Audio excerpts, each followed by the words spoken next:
third and finalists in the sectional tournament.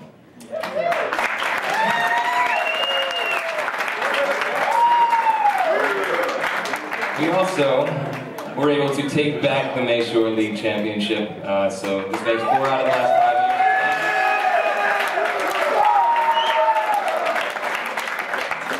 years. So our league record was 8-0, which actually, this is an interesting stat, puts our graduating class's league record at 30-1.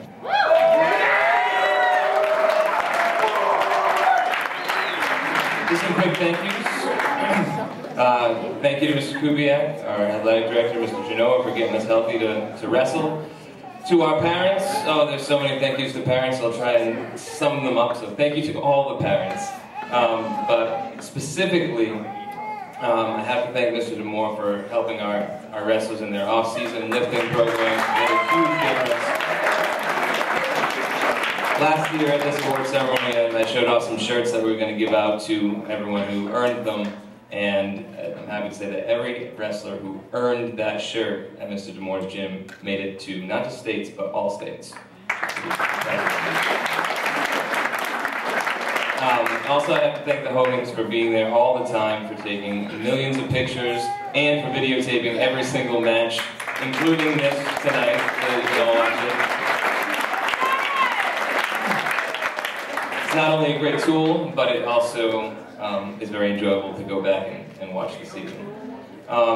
And also the Geikis, because I can't think of a single match that you've missed in the last 4 years, so thank you for that. To our bus driver, Pam, thank you, because she always gave us cookies and safe rides.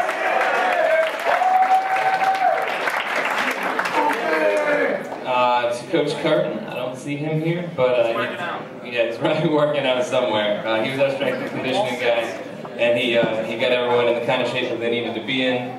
And also, Mr. Kubiak mentioned him standing behind me.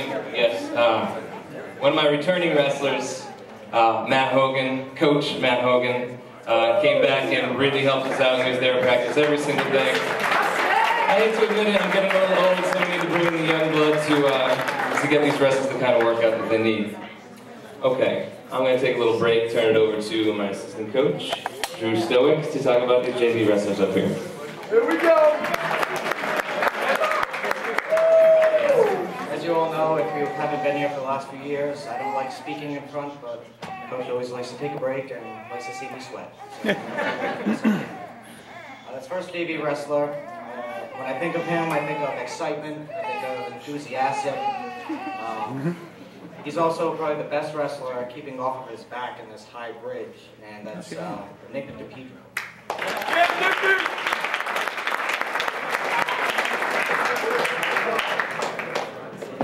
Next wrestler, he's been wrestling for the last few years.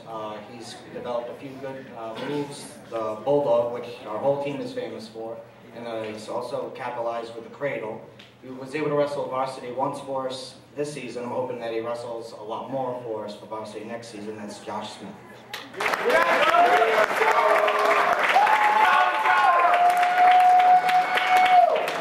When you see this next wrestler walk up to the mat, you're not sure what's going on because he looks so serious, but he's focused, he's ready to wrestle. And when he does win, it goes from serious very quickly to the biggest smile in the world, and that's Doug Connell.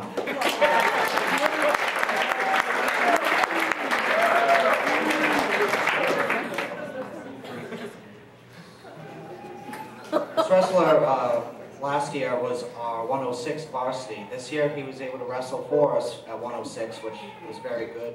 He had his big win this season, and next season I'm looking to see a lot more big wins from Steve Henry. Yes,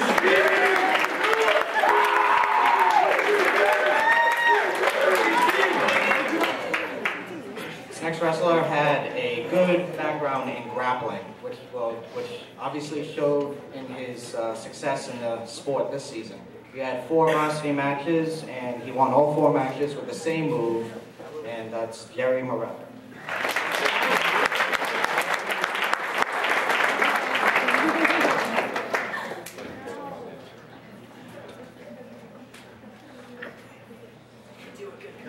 Joe Staples. This next wrestler, very dedicated. He's a very hard worker. He worked in the lightweights. Next season, I'm hoping to see him on varsity, and that's Liam Fortman.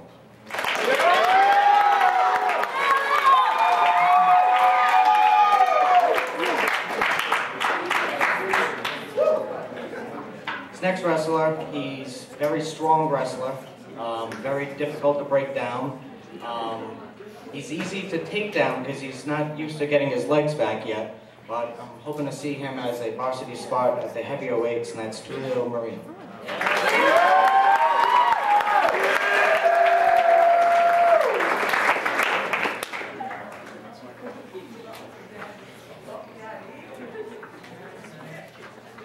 This next wrestler is very tall, very lean, makes it difficult for you to take him down. It's mostly because he's actually getting the takedowns in most of his matches, and that was Anthony Perfetto.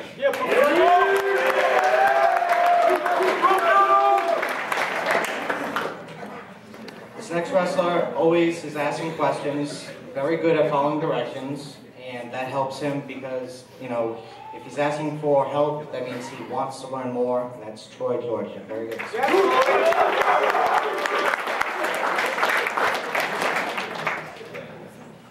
This next wrestler, I found out that it's very difficult to pin him. We were drilling a move, just a half Nelson, which is a simple move just to put someone on their back. And I tried to perform the half Nelson on him, and I realized that his shoulders go way behind his head, so you can't perform the move. Very difficult to pin him, and that's Jack Sturba.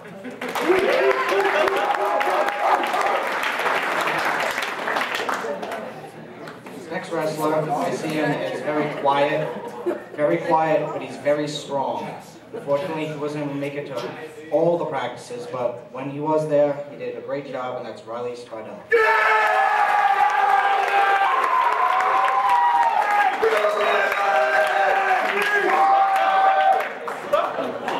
Now this season, this sport can be very tough, just like every other sport.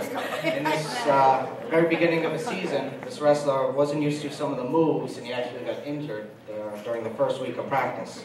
Unfortunately, that put him out for most of the season. He was there throughout the season to help support the team. He was there, you know, always asking, oh, when's the next match? I hope I can make it if it's a home match. And by the end of the season, we were able to get him one wrestling match, and hopefully he'll have many more next season. That's Brian Mack.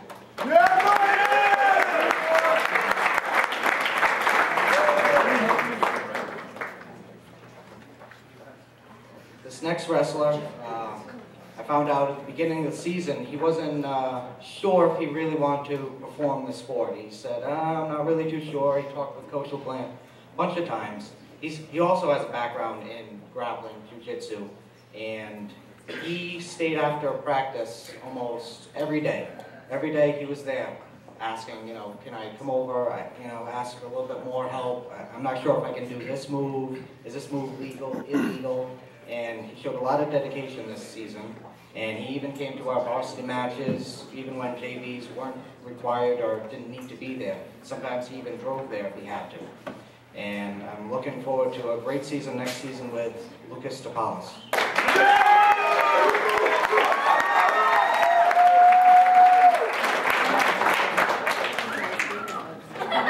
I'm sorry, that's why he received this year's Coach's Award for JVs, I'm sorry.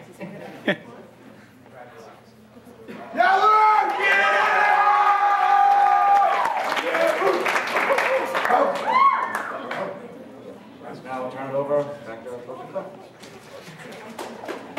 Alright, thanks, David. You guys can have a seat. Varsity can come on up. There's Karen.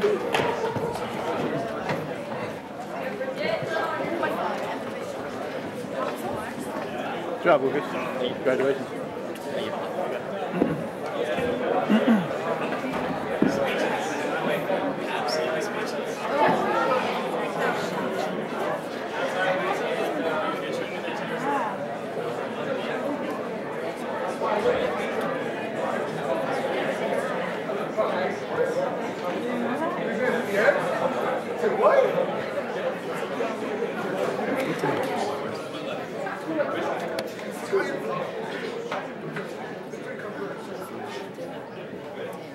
Okay, wait a second. 106 pounds.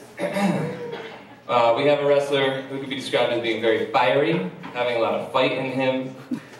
It doesn't matter if he's wrestling a 100-pound opponent or a 300-pound opponent, he's going to try just as hard. There is no fear in him whatsoever. He had 11 wins in his freshman year campaign, and I think if we can just add a little bit more discipline and control to that fire, he's going to be very good. That's what we do here in wrestling, so 106, Sean Haughey.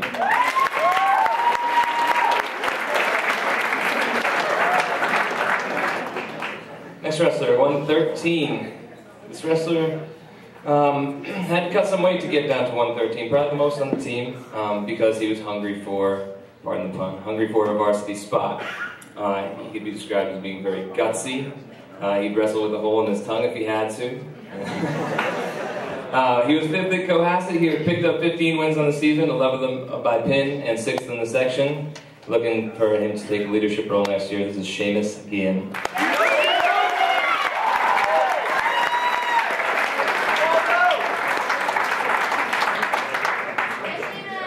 Next up, at 120, a super sophomore. This wrestler is on pace to potentially get 100 wins. He had 28 wins as a sophomore, which is the most we've had any sophomore yet. 27 out of those 28 were by pin. He loves the number 4. He was 4th in the section, 4th at Pentucket, 4th at Cohasset. I'd like to turn those 4s into 1s next year. I think we can. Josh Eckhart.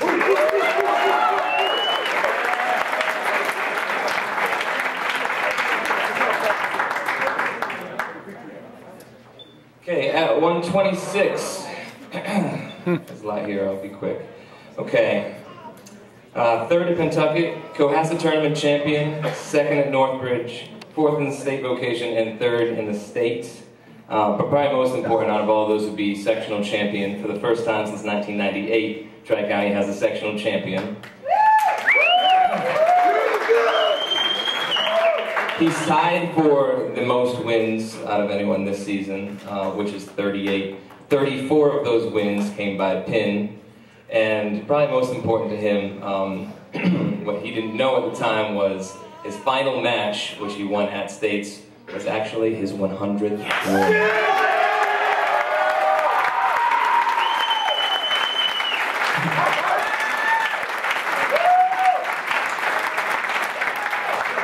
He has the intention of wrestling in Bridgewater State next year and also going on to wrestle in Nationals this year. He is a league all-star, and for all those reasons, he's also getting the Coach's Award. Our captain, Nick Damore.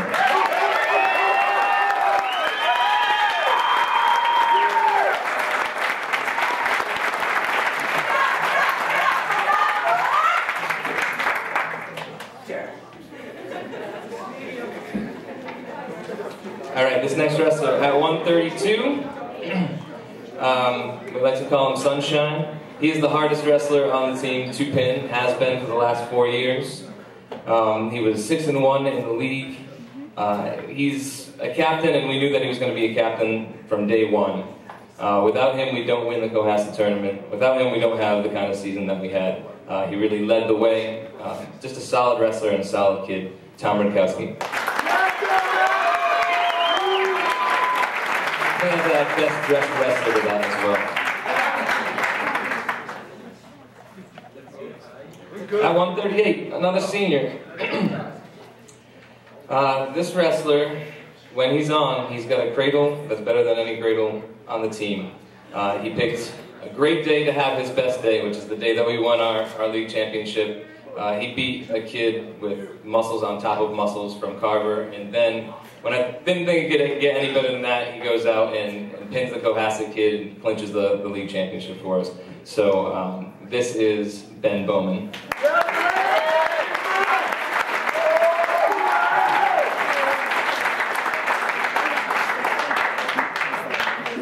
Okay, next up at 145. Possibly the most improved wrestler. He was a JV wrestler last season and came out in his first year as varsity and won 26.